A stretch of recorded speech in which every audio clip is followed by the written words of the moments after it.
Happy New Year! It's finally 2010, and as many of you know, I'm here to help you with your mortgage and financial health, but I only want to do that 1/3 of the time.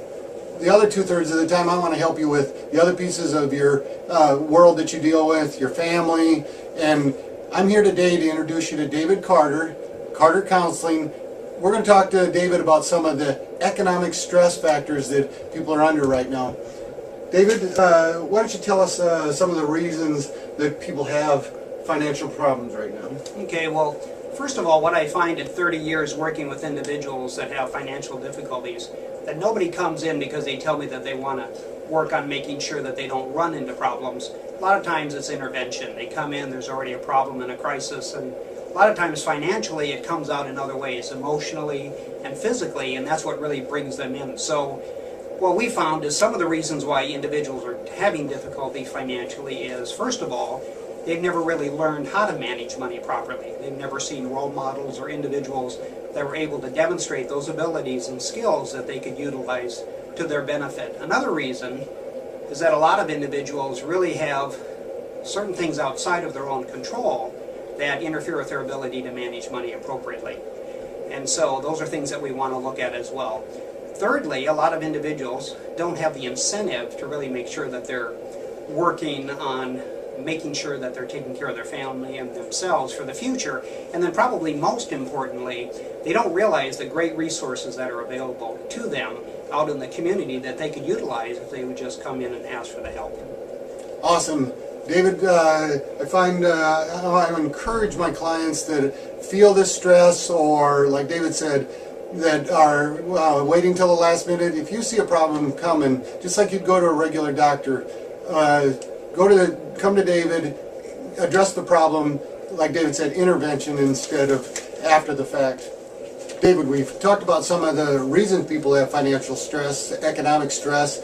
Let's talk about some of the questions, how you discover what's really causing their issues.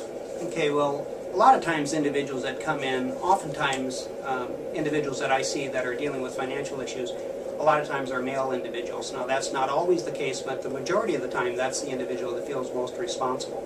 So let's pick a client profile of someone that would be typical coming in to see me. Let's call the individual John. John's coming in, and John, let's say, is making over $200,000 a year. He's working in an environment where they're really thinking about downsizing or right-sizing, so he's really concerned about whether he's going to be able to maintain the income that he has for his family.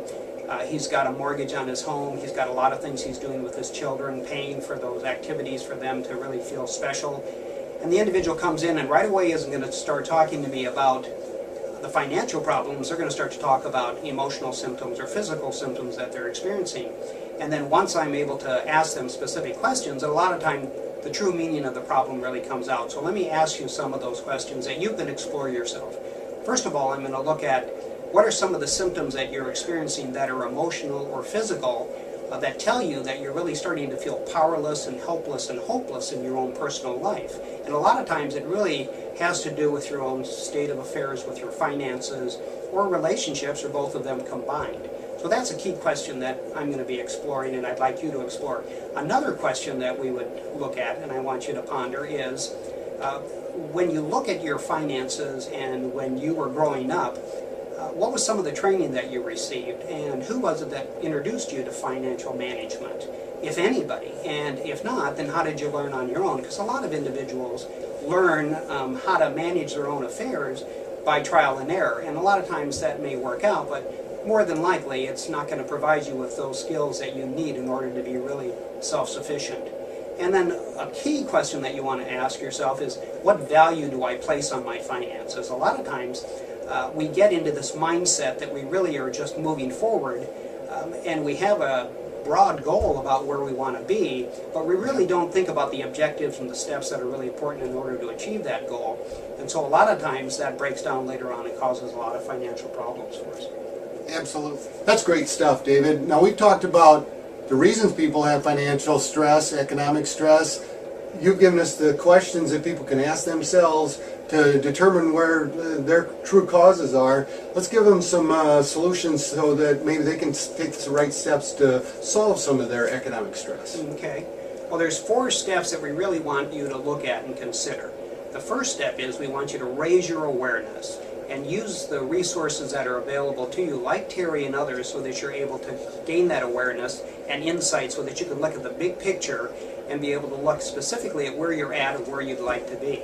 The second step is that we want to increase and enhance your knowledge, the knowledge that you can gain through Terry and others, so that you're going to be able to work more efficiently and more effectively financially to help your family and help yourself in ways that are going to be most productive for you. And then the third step is we want to help you with skills.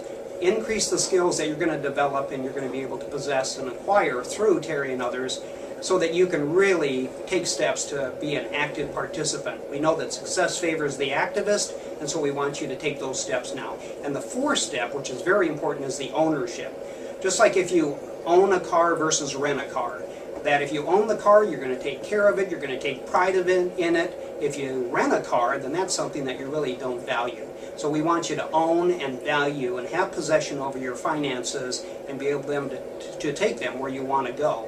And if you look down at the resources down below, those are going to be tabs that you can check into so that you can make yourself a more efficient and more successful individual. And keep in mind that if you're going to ride a horse, don't ride a dead horse, ride a thoroughbred. So we can help you in ways that will help you help yourself. And so we're hoping that that's going to be the goal. That's awesome stuff, David. These videos that myself, David, are producing, we're here to help you. You're our clients. Well, we want you to take the steps necessary. There's a lot of economic stress in the economy right now, a lot of people that are hurting.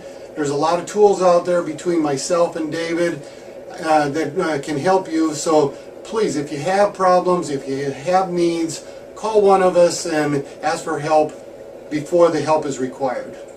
Thank you, and I encourage you to look for our next video. We're going to be talking with a physical trainer, and we're going to talk about your physical health and how that plays into your financial health and your economic stress. Thank you. Thank you.